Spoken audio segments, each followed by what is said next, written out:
அன்பு நண்பர்களுக்கு வணக்கம். பழமொழி 400 பதிவேற்றம் 307 பாடல் 305 யானும் மற்று இவ்விருந்த எம்முன்னும் ஆயக்கால் ஈனம் செய்ய கிடந்தது இல் என்று கூணல் படை மாறுமாறு கொள்ள பகை தூண்டல் அகுதே இடை நாய்க்கு எலும்பு இடுமாறும்.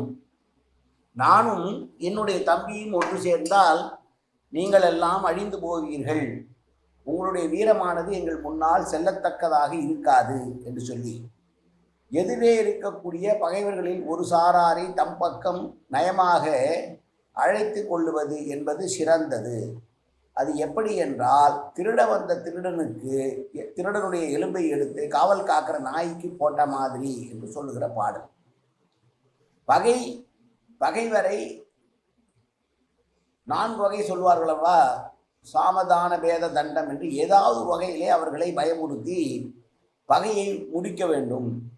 ஒற்றுமையாக இருக்கிற பகைவர்களை பார்த்து தம்முடைய பகம் அதிகமாக இருப்பதாக சொல்லி அதிலே பலவீனமானவர்களாக இருக்கக்கூடியவர்களை பிரித்து வந்து நம்மிடம் சேர்த்து கொள்வது என்பது எதிராளியை பகை பலவீனமாக ஆக்கிற முயற்சி.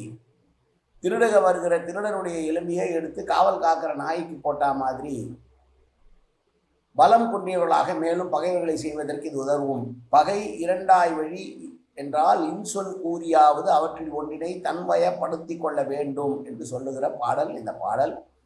எதிராளியை பிரித்து கையாள வேண்டும் என்று சொல்லுகிற பாடல். மீண்டும் ஒருமுறை பாடலை பார்ப்போம். யானும் மற்று இவ்விருந்த எம்முன்னும் ஆயக்கால் ஈனம் செய்ய கிடந்தது இல் என்று ஊனல் படைமாறு கொள்ள பகை தூண்டல் அகுதே இடை நாய்க்கு எலும்பு இடுமாறு.